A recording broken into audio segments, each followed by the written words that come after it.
વિસ્તારના વિકાસ માટે ગ્રામ શક્તિ તાલીમ કાર્યક્રમનું આયોજન કરવામાં આવ્યું છે।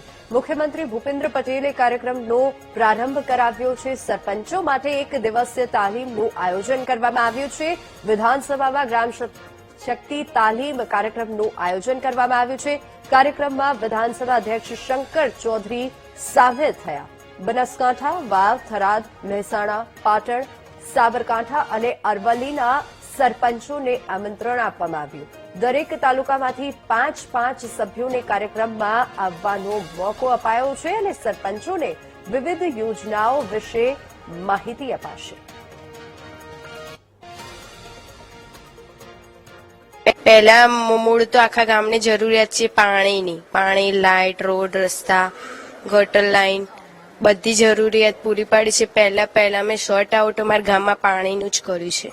આજે તાલીમની જરૂરિયાત વિકાસના કામો માટે અને કોઈ ગ્રાન્ટો જે અમને આ તાલીમ મળે એમાંથી અમે શીખવા મળશે કે અમુક ગ્રાન્ટનો નવી 25-20ના કામોની યોજનાઓ બહાર પડશે। એ આજે અમને તાલીમમાંથી લઈ અને અમને ગામના કામો માટે વિકાસ માટે અમે આજુબાજુના ગામોને જરૂરિયાત પૂરતી ગ્રાન્ટો માહિતી આપીશું। સર, વેતનમાં તો જેવું સરકારશ્રી જે અમને આપશે વેતનની વાતો આવે છે, ઘણી સાંભળીએ છીએ અમે, પણ ઘણી જગ્યાએ જેમ આગળ કીધું વાત થઈ છે કે કહી નથી શકતા, એ સાચી વાત છે, પણ સરકારમાંથી જે મંજૂર થાય એ અમને માન્ય છે।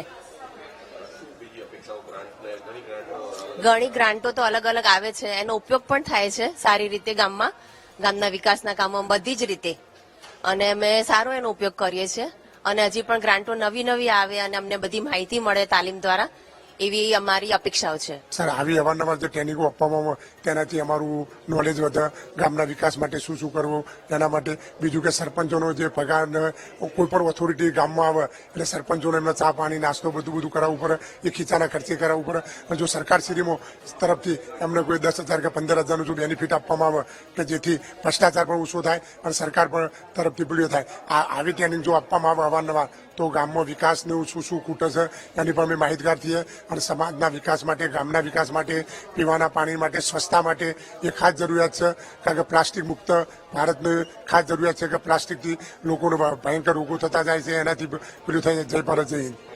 વિકાસના કામમાં એવું છે કે 15મા નાણાં પંચના કામમાંથી સારું એવું કામ થઈ જાય છે। આયોજનમાંથી અમે ગ્રાન્ટો લાવીએ છીએ, એક્ટિવિટીમાંથી ગ્રાન્ટ લાવીએ છીએ, પ્રાંત અધિકારીની ગ્રાન્ટમાંથી લાવીએ છીએ, MLA સાહેબની ગ્રાન્ટમાંથી પણ કામ મળે છે। પણ 15મા નાણાં પંચ પ્રમાણે જે પેલા 2011ની વસ્તી ધોરણે જે ગ્રાન્ટ ફાળવવામાં આવતી હતી એ ગ્રાન્ટનો વધારો થાય, હવેની નવી વસ્તી પ્રમાણે ગ્રાન્ટ વધે તો ગામના વિકાસમાં કામ સરળ પડે। અને જે પંચાયતમાં 5 લાખની 5 લાખ સુધી મર્યાદા હોય છે કે પંચાયત કામ કરી શકે, પછી ટેન્ડરિંગ થાય છે, તો એ મર્યાદાને 10 લાખ રૂપિયા કરવામાં આવે તો ઇઝી રહે, ટેન્ડરિંગમાં ન જાય, પંચાયત પોતે જ કામ કરી શકે।